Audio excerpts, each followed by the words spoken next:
So a lot of us walk around GSU on a daily basis. And there's probably a couple buildings that we see here now. Classroom South's one of them. I'm pretty sure all of us have been caught sitting in lectures, maybe falling asleep, probably texting, all of that stuff. But did you know that it wasn't always Classroom South? There was actually something there before they built Classroom South. And it was called Theater 81. It was this jazz and blues theater back in the 1920s that had some really great performers, like Ma Rainey, Bessie Smith. But that wasn't the only place that wasn't always there. A lot of us probably also drive past Civic Center. How many of us actually go to Ponds to get food in the middle of the night because nothing else is open in downtown? So when we drive through Civic Center, we think of this really nice place, great hall, but that wasn't always there either. It actually used to be called Buttermilk Bottoms, which was the slums. And it was an African American neighborhood that was basically pushed out just to build the Atlanta Civic Center. And this was one of the biggest examples of gentrification in Atlanta. But why should people like you and me really care about stories like this? How does it affect the rest of us that have lived in Atlanta almost all of our life? Kind of affected me in a really weird way. So a personal story. Kind of lived in Atlanta since I was 6 years old. As said earlier, I moved here from England. And I guess you can say my family was a bunch of nomads because they never stayed in a place for more than 2.5 years. We always moved around.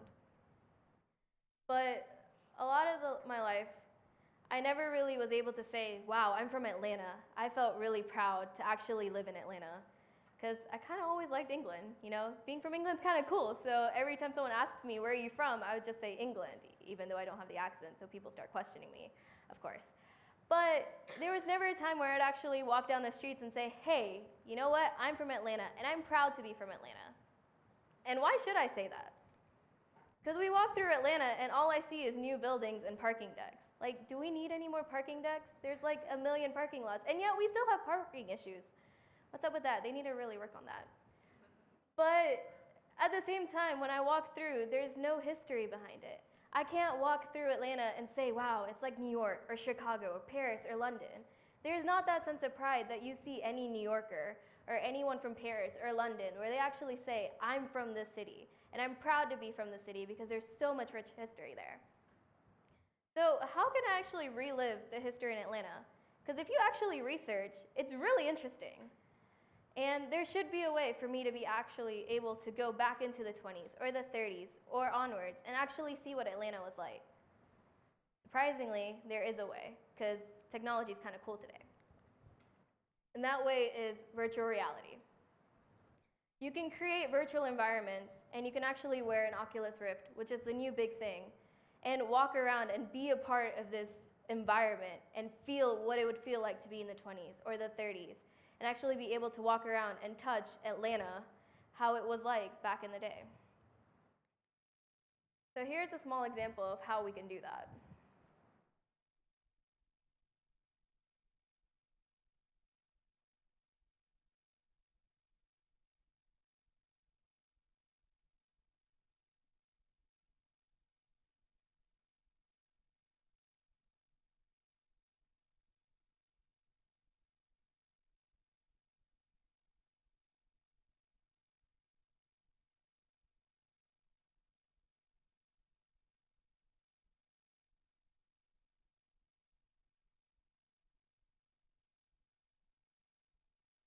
So how many of you guys thought that was kind of cool? So the first model that you saw was actually one that was created here at Georgia State. I've been in this organization called Student Innovation Fellowship, and we've been part of this really big project called 3D Atlanta with Emory University. So the first example that you saw was Georgia State's model that we just started creating. And the second one was a little bit more advanced because Emory's always kind of ahead of us.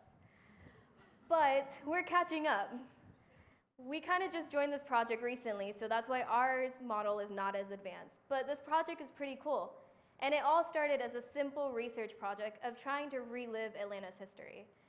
We worked with faculty and a lot of different staff, and students have been involved too on this project. And we kind of just create a world of figuring out how we can relive the history that we lost. Because a lot of times we keep moving forward, but we're not able to see what we left behind.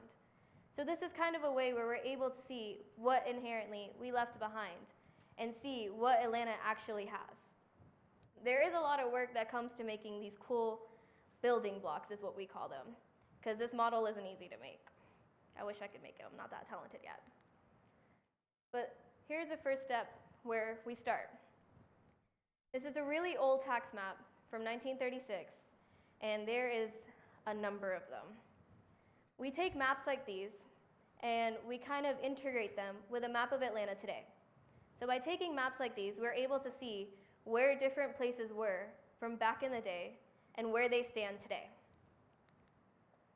So we use a software called ArcGIS, and these red lines behind us, all of those red lines are part of the map of Atlanta today.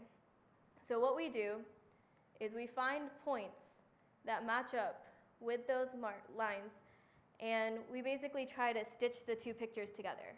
So that way we can actually see where everything in the past is today.